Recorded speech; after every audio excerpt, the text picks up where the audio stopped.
जंगल में बारिशों का मौसम शुरू होने ही वाला था। रानू चिड़िया अपने घोंसले में एक अंडा देती है।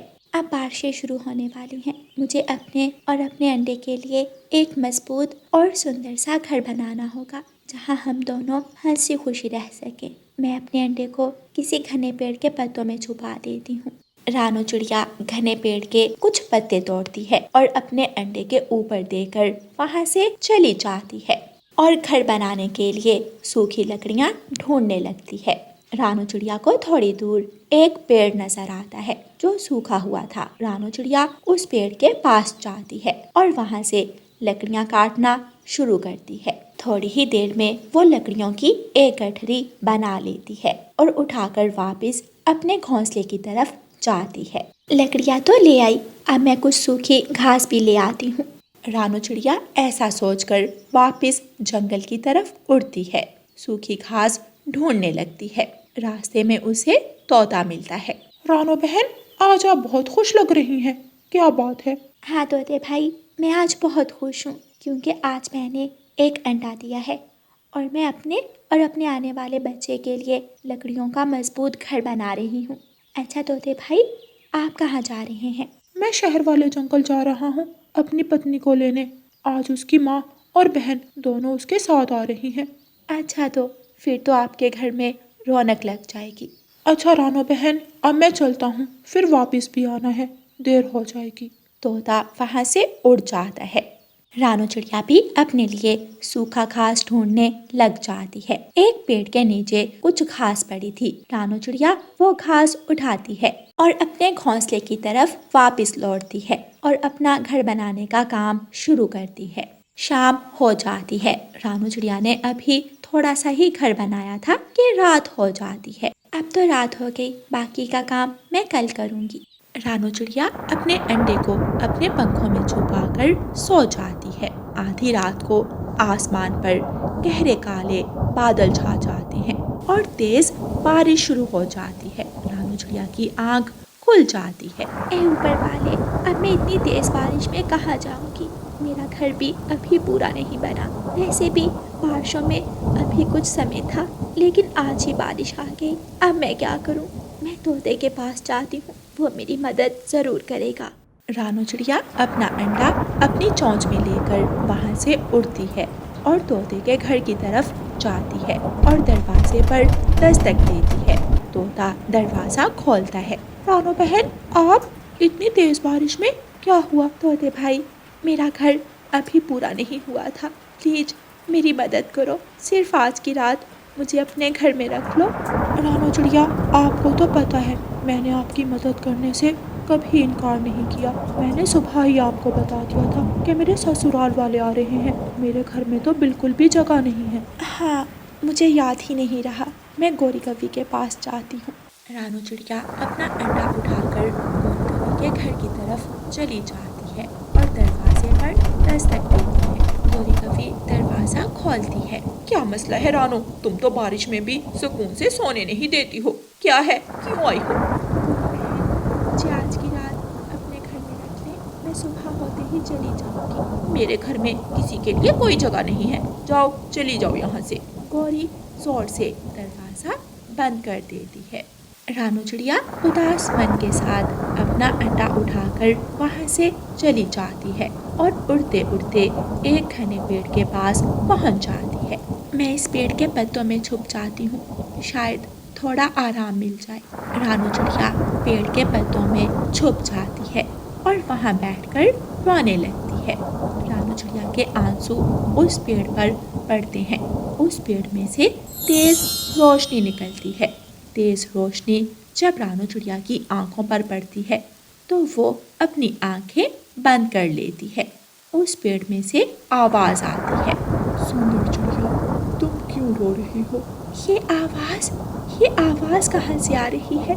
जिस पेड़ पर तुम बैठी हो चिड़िया, वो पेड़ कोई आम पेड़ नहीं, मैं एक जादुई पेड़ हूँ। बताओ, तुम्हें क्या चाहिए? सोना, चांदी, मैं सब दे सकता हूँ तुम्हें। रानू चिड़िया उस पेड़ में से बाहर आती है और सामने आकर कहती है, मुझे कोई सोना चांदी नहीं चाहिए, मुझे बस एक छोटा सा घर चाहिए जहाँ मैं बारिशों के दिन गुजार सकूं। तुमने लालच नहीं किया, तुम कोई ईमानदार और मन की सच्ची चिड़िया हो। मैं तुम्हें ऐसा घर दूंगा जहाँ तुम्हें हर आसाइश मिल सकेगी। उस जादुई पेड़ से तेज रोशनी निकलती है और वो पेड़ रानू चिड़िया को एक सुंदर माल्टे का घर बनाकर दे देता है। रानू चिड़िया ये सब देखकर खुश हो जाती है और पेड़ को धन्यवाद बोलकर उस माल्टे के घर में चली जाती है। रानू चिड़िया हंसी खुशी उस माल्टे के घर में अपने अंडे के साथ बारिशों के दिन गुजारती है। क्या है दोस्तों, इस कहानी को लाइक, अपने दोस्तों के साथ शेयर और चैनल को सब्सक्राइब करना बिल्कुल मत भूलना। आपका धन्यवाद। रानू चिड़िया की ऐसी कहानियाँ सुनने के लिए YouTube सर्च बार में रानू चिड़िया की कहानी लिखें या फिर ये बटन दबाकर बोलकर कहें रानू चिड़िया की कहानी। रानू चिड़िया अपने परिवार के साथ हंसी खुशी रहा करती थी। उसकी एक बेटी गुड़िया और एक बेटा कुकू था। रानू चिड़िया के पति को गुजरे हुए कुछ ही समय हुआ था, लेकिन रानू चिड़िया अपने बच्चों के साथ अपना दिल लगा कर रखती। उसने अपने बच्चों को बहुत लाड और प्यार से पाला था। गुड़िया बड़ी थी, लेकिन वो घर का कोई काम भी नहीं करती थी। गुड़िया बेटी, हर वक्त मोबाइल देखना अच्छी बात नहीं है। तुम तो मेरी प्यारी बेटी हो। कल को तुम्हारी शादी भी करनी है, तो क्या करोगी आगे जाकर? मम्मा, क्या आप भी ना? कुछ नहीं होता, मैं कर लूँगी। अभी मैं अपने कमरे में जा रही हूँ। गुड़िया अपनी माँ की एक नहीं सुनती। कुकू अभी छोटा था, वो अपने खिलौनों के साथ खेल रहा था। गुड़िया बेटी, बात सुनो, मैं जंगल से भोजन लेने जा रही हूँ। अपने भाई का ख्याल रखना, मोबाइल में ना घुसी रहना। ठीक है मम्मा। मम्मा चिड़िया जंगल की तरफ जाती है। रास्ते में उसे लूसी कबूतरी मिलती है। रानो बहन, कैसी हैं आप और कहाँ जा रही हैं? जी बहन, मैं तो ठीक हूँ, बच्चों के लिए भोजन लेने जा रही थी जंगल से। रानो बहन, मेरी नज़र में एक बहुत अच्छा रिश्ता है। अगर आप अपनी बेटी गुड़िया का रिश्ता करना चाहें, लड़का भी बहुत अच्छा है और उसकी माँ भी बहुत ही शरीफ घराना है। मैं तो कहती हूँ रिश्ता हाथ से ना जाने देना। लूसी बहन, बात तो तुम्हारी ठीक है, लेकिन अभी मेरी बेटी को घरदारी नहीं आती। इस बात की तुम चिंता ना करो, लड़के पक्षी की माँ बहुत अच्छी है। रानू चिड़िया मान जाती है और कुछ दिनों बाद गुड़िया की शादी हो जाती है। वो अपने पति के साथ बहुत खुश रहती है। उसकी सास भी बहुत अच्छी थी, वो हमेशा गुड़िया का साथ देती थी। ऐसे ही दिन गुजरते गए। गुड़िया की सास अब बूढ़ी हो चुकी थी। वो गुड़िया से कहती है, गुड़िया बेटी, अब ये घर तुम्हारा है और इसे तुमने ही संभालना है। ठीक है माँ जी। गुड़िया की सास उसे रसोई में लेकर आती है। बेटी, ये रसोई है, यहाँ हर चीज मौजूद है। आज रात का खाना तुम ही बनाओगी। अगर किसी मदद की जरूरत हुई तो मुझे बुला लेना। ठीक है माँ जी। उससे पहले गुड़िया ने कभी भी घर का कोई काम नहीं किया था, इसलिए मन ही मन वो बहुत परेशान थी। लेकिन वो अपनी सास से कुछ नहीं कहती और खाना बनाने के लिए मान जाती है। बाहर सब गुड़िया के खाने का इंतज़ार कर रहे थे। शाम हो जाती है। अब मैं क्या करूं? मैंने तो कभी खाना बनाया ही नहीं। काश मैंने मम्मा की बात मानी होती तो आज मुझे इतनी मुश्किल ना होती। जैसे तैसे करके गुड़िया सब्जियां काटना शुरू करती है। वो नहीं जानती थी कि खाना कैसे बनाना है। वो तवे पर सब्जियां डालकर चूल्हा जला देती है। ऐ ऊपर वाले, ये क्या हो रहा है? ये तो जल गई, सारी सब्जियां जल गई। इतने में गुड़िया की सास भी अंदर आ जाती है। गुड़िया बेटी, ये क्या हुआ? मैंने कहा था अगर तुम्हें कुछ समझ नहीं आया तो मुझसे पूछ लेना। तुमने मुझे अपनी माँ नहीं समझा। नहीं माँ जी, ऐसी कोई बात नहीं। मैं बहुत शर्मिंदा हूँ। मैंने कभी भी अपनी माँ की बात नहीं मानी, जिसकी वजह से आज मुझे ये दिन देखना पड़ा। अच्छा गुड़िया बेटी, कोई बात नहीं, मैं तुम्हें बताती हूँ। खाना कैसे बनाते हैं। फिर गुड़िया की सास गुड़िया को खाना बनाना सिखाती है। रात हो जाती है। सब गुड़िया के खाने का इंतज़ार कर रहे थे। गुड़िया की सास किसी को कोई बात नहीं बताती। सब हंसी खुशी खाना खाते हैं और सब गुड़िया की बहुत तारीफ करते हैं। गुड़िया मन ही मन में सोचती है, ये सब कितने अच्छे हैं। लाई माँ जी, मैं ये बर्तन धो देती हूँ। फिर गुड़िया उस दिन से बहुत अच्छे से काम करना सीखती है। वो रसोई और घर को साफ रखती है। उसकी सास बहुत खुश होती है। प्यारे दोस्तों, इस कहानी से हमें सीख मिलती है कि दुनिया के कामों के साथ साथ हमें घर के काम भी आने चाहिए ताकि हमें ज़िंदगी में कभी भी मुश्किल ना आए। और प्यारे दोस्तों, इस कहानी को लाइक, अपने दोस्तों के साथ शेयर और चैनल को सब्सक्राइब करना बिल्कुल मत भूलना। आपका धन्यवाद। रानो चिड़िया की ऐसी कहानियाँ सुनने के लिए YouTube सर्च बार में रानो चिड़िया की कहानी लिखें या फिर ये बटन दबाकर बोलकर कहें रानो चिड़िया की कहानी। बैरी के बड़े पेड़ पर गोरी कफी और कालू कफी का घोंसला था। उनका एक बेटा भी था जिसका नाम था जग्गू कौवा।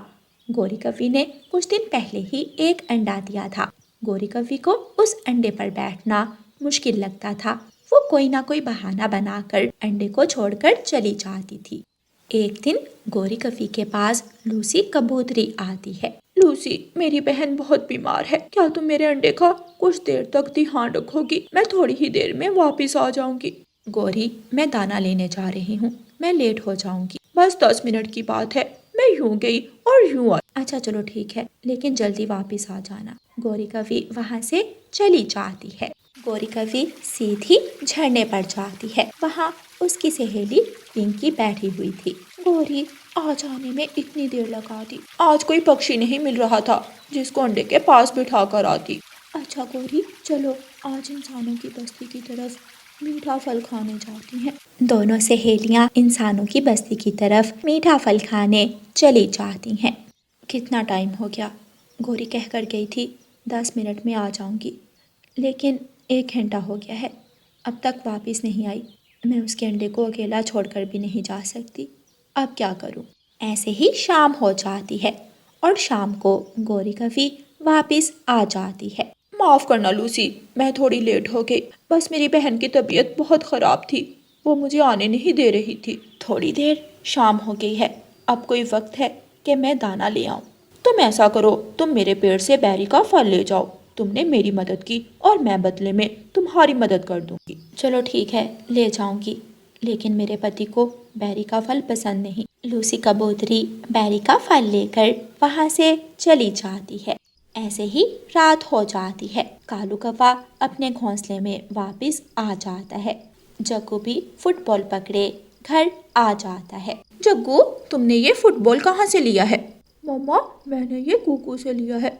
हमने शर्त लगाई थी कि जो रेस में जीतेगा फुटबॉल उसी का होगा। मेरा बेटा तो है ही शेर, मेरा बेटा हर खेल में जीत जाता है। जग्गू अपने मन में सोचता है, मम्मा तो मेरी तारीफें कर रही हैं, इन्हें क्या पता मैं तो कुकू का फुटबॉल चोरी करके लाया हूँ। मम्मा, मेरा फुटबॉल जग्गू छीन कर ले गया है, मुझे मेरा फुटबॉल चाहिए। बेटा, अब तो रात हो गई है, वो सब सो गए होंगे, मैं सुबह जाकर ला दूंगी। नहीं, मुझे अभी चाहिए, मुझे अपना फुटबॉल अभी चाहिए। रानो चिड़िया अपने बेटे को जैसे तैसे करके मनाती है और सुला देती है। सुबह हो जाती है। हरियाली तोती मिट्ठू से कहती है, मिट्ठू जी, मेरा आज बैरी का फल खाने को दिल कर रहा है, आज मुझे बैरी का फल तो ला दे गोरी कफी से। अच्छा, मैं जाता हूँ, लेकिन जब भी उससे फल लेने जाओ वो अपने काम करवाना शुरू कर देती है। आप मेरे लिए इतना भी नहीं कर सकते? जा तो रहा हूँ, मुझे टोकरी पकड़ाओ। तोता रानो चिड़िया से टोकरी लेकर अपने घर से निकलता है और गोरी के पेड़ की तरफ जाता है। जग्गू बेटा, आराम से इस पेड़ के पास ही खेल लेना, मैं नदी से पानी पीने जा रही हूँ, थोड़ी देर में वापस आ जाऊंगी, और अपने अंडे भाई का ध्यान रखना। ठीक है मम्मा, आप जाएं, मैं ध्यान रख लूँगा। गोरी कफी वहाँ से चली जाती है। थोड़ी देर बाद तोता वहाँ आ जाता है। जग्गू, तुम्हारी मम्मा कहाँ है? मैंने कुछ फल लेने थे, मम्मा नदी से पानी पीने गई हैं, थोड़ी देर में आ जाएंगी। अच्छा ठीक है, मैं उतनी देर में जो फल नीचे पड़े हैं वो इकट्ठे कर लेता हूँ। तोता नीचे पड़े फल इकट्ठे करने लगता है और जग्गू अपने फुटबॉल से खेलने लग जाता है। जग्गू फुटबॉल को ज़ोर से किक लगाता है और वो जाकर घोंसले में गिरता है। गोरी का अंडा टूट जाता है। उतने में गोरी कवि भी वहाँ आ जाती है। गौरी, तुम्हारे बेटे जग्गू ने फुटबॉल मारकर तुम्हारा अंडा तोड़ दिया है। नहीं नहीं मम्मा, तोता अंकल फल तोड़ रहा था कि इसने पत्थर जोर से मारा और वो घोंसले में आ गिरा। झूठ झूठ, जग्गू तुम झूठ क्यों बोल रहे हो? इतने में कालू कौवा भी आ जाता है। हमारा अंडा किसने तोड़ा है? गोरी कवि कालू कौवे को सारी बात बताती है। मोटी चोंच वाले, मैं बदला जरूर लूंगा। मैं तुम्हें नहीं छोड़ूंगा। मैं तुम्हारा घर तोड़ दूंगा। कालू कौवा गुस्से में अपना कुल्हाड़ा उठाता है और तोते के घर की तरफ जाता है। रानू चिड़िया दूर पेड़ पर बैठी ये सब देख रही थी। वो उड़कर गोरी कवि के पास आ जाती है। जग्गू, तुम झूठ क्यों बोल रहे हो? मैंने खुद देखा, फुटबॉल तुमने मारा अपने घोंसले को। अपनी मम्मा को सच सच बता दो। झूठ बोलने वाले को ऊपर वाला भी माफ़ नहीं करता। तुम्हारे एक झूठ की वजह से तोते का कितना नुकसान हो जाएगा। जग्गू अपना सर झुका लेता है। गोरी कवि समझ जाती है। जग्गू, तुमने तुमने अंडा क्यों तोड़ा? मम्मा, मुझे माफ कर दें। मैं आइंदा घोंसले के पास नहीं खेलूंगा। आप जल्दी से जाकर पापा को तोते अंकल का घर तोड़ने से रोक दें। गोरी कवि जल्दी से वहाँ से उड़ती है और अपने पति कालू कौवे को तोते का घर तोड़ने से रोक देती है और कालू को सारी बात बताती है। तोते, मुझे माफ कर दो। मुझे अपने बेटे की वजह से आप सबके सामने शर्मिंदा होना पड़ा। आ जाओ तुम मेरे साथ, मैं तुम्हें टोकरी भरकर बेरी का फल दूंगा। तोता कालू कौवे के साथ जाता है और टोकरी भर के बेरी के फल लेकर अपने घर की तरफ वापस लौटता है और वो दोनों पति पत्नी अपने घोंसले में बैठकर आराम से बेरी के फल खाते हैं। प्यारे दोस्तों, इस कहानी को लाइक, अपने दोस्तों के साथ शेयर और चैनल को सब्सक्राइब करना बिल्कुल मत भूलना। आपका धन्यवाद।